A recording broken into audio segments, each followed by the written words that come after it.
Hello and welcome basic smart education.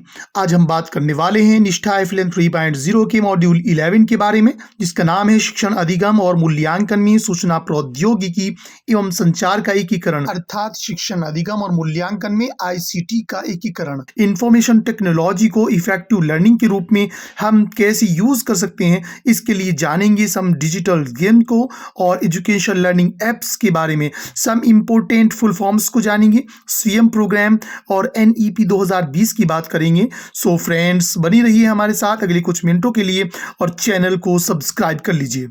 आइए प्रश्नोत्तरी की तरफ बढ़ते हैं।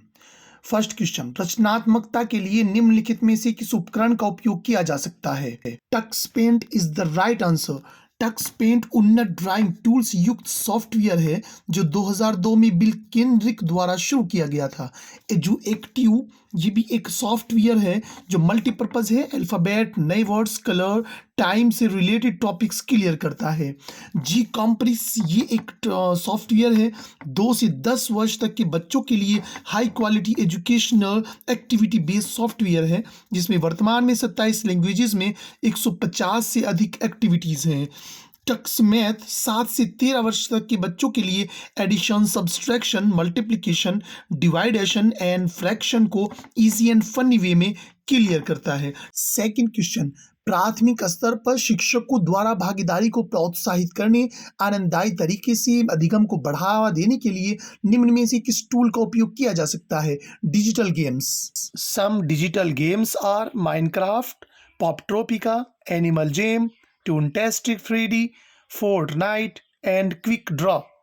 क्वेश्चन नंबर थर्ड, स्वयं का full form study webs of active learning for young aspiring minds Bharat सरकार द्वारा शुरू किया गया एक प्रोग्राम है जो शिक्षा नीति के 3 प्रमुख सिद्धांतों एक्सेस, इक्विटी एंड क्वालिटी को प्राप्त करने के लिए डिजाइन किया गया है। फोर्थ, विशेष आवश्यकता वाले बच्चों के मध्य नहीं अपनाया जा सकता। मुद्रित सामग्री को CWSN बच्चों के मध्य नहीं अपनाया जा सकता। नंबर 5, ECCE अधिगम के अनुभवों में प्रौद्योगिकी के कार्यान्वयन की प्रक्रिया को किन दृष्टिकोणों से देखा जा सकता है? समष्टि स्तर, मध्य स्तर एंड सूक्ष्म स्तर पर। क्वेश्चन नंबर 6, किसी शब्द के रिकॉर्ड की गई उच्चारण के सही उच्चारण की तुलना करने की गतिविधि का अभ्यास भाषाई प्रयोगशालाओं में किया जा सकता है। क्वेश्चन नंबर 7, पक्षियों, जानवरों और विभिन्न प्राकृतिक ऑडियो आदि की विभिन्न ध्वनियों को सिखाने के लिए उपयोग किया जाने वाला अधिक उपयुक्त संसाधन ऑडियो स्रोत। क्वेश्चन नंबर 8, एनईपी 2020 किस वर्ष तक प्राथमिक विद्यालय में सार्वभौमिक बुनियादी साक्षरता और संख्यात्मकता प्राप्त करने की सिफारिश करता है? 2025। एनईपी 2020 राष्ट्रीय शिक्षा नीति 1986 के स्थान पर लागू की गई। एनईपी का उद्देश्य इंडियन एजुकेशन सिस्टम को 2040 तक ट्रांसफॉर्म करना है। 9th, टक्स मैथ एक गेम है जो 7 से 13 वर्ष तक के बच्चों के लिए addition, subtraction, multiplication, division and fraction को इजी एंड फनी वे में क्लियर करता है। 10th, वास्तविकता वास्तविक दुनिया के वातावरण का एक संवादात्मक अनुभव है जहां वास्तविक दुनिया में स्थित वस्तुओं को कंप्यूटर द्वारा उत्पन्न अवधारणात्मक जानकारी, कभी कभी दृश्य, श्रवण, हैप्टिक, सोमेटेंसेरी और सूंघने संबंधित सही कई संवेदी तौर तरीकों द्वारा बढ़ाया जा सकता है। संवर्धित ऑप्शन टिक करें। नंबर 11, टीपैक का अर्थ है technology, pedagogy and content knowledge. इसका मतलब है तकनीक की शैक्षणिक सामग्री ज्ञान। शिक्षकों को अपने छात्रों को एक विषय को प्रभावी ढंग से पढ़ाने और टेक्नोलॉजी का उपयोग करने की आवश्यकता होती है। फ्रेंड्स, चैनल को सब्सक्राइब जरूर कर लीजिए। क्वेश्चन नंबर 12, यदि कोई स्कूल अपने छात्रों के वास्तविक अध्ययन समय को कम किए बिना दोहरी पाली ड्यूअल शिफ्ट प्रणाली अपनाता है तो वो अक्षमता वृद्धि कहा जाता है। क्वेश्चन नंबर 13, ऐसे वातावरण का विश्लेषण करना जिसमें एक आईसीटी सक्षम शिक्षण अधिगम प्रक्रिया संचालित होती है, संदर्भ कहलाता है। 14, एफएलएन जिसका प्रशिक्षण हम लोग ले रहे हैं ये हमेशा से पूर्व प्राथमिक और प्राथमिक कक्षाओं का केंद्र था। नंबर 15, आईसीटी का उपयोग करने के लिए शिक्षार्थी के जनसांख्यिकीय, संज्ञानात्मक, सामाजिक और शारीरिक आयामों को समझना अत्यंत आवश्यक है। क्वेश्चन नंबर 16, पूर्व प्राथमिक स्तर पर निष्पादित सामग्री को मोटे तौर पर ज्ञान के निम्नलिखित आयामों के अंतर्गत वर्गीकृत किया जा सकता है। सही क्रम होगा तथ्यात्मक, संकल्पनात्मक, प्रक्रियात्मक, मेटाकॉग्निशन। नंबर 17, एजुएक्टिव भी एक ऐसा ओपन सोर्स टूल है जो प्राथमिक स्तर के लिए एक गेम है। ये फ्री मल्टीपर्पज सॉफ्टवेयर है। नंबर 18, ऑनलाइन पाठ्यक्रम प्रोत्साहित करता है। निजीकृत अधिगम भी है, सेल्फ पेस्ड अधिगम भी है, कदाचार नहीं है, आजीवन अधिगम भी है। First, second and fourth.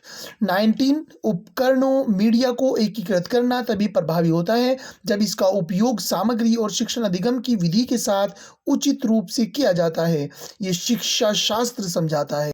20, कक्षा के वातावरण में मानवीय संसाधन से तात्पर्य शिक्षकों, प्रौद्योगिकी, व्यक्तियों की उपलब्धता, आईसीटी को संभालने में शिक्षक की योग्यता आदि से है। नेक्स्ट, आईसीटी का अर्थ है very simple information and communication technology.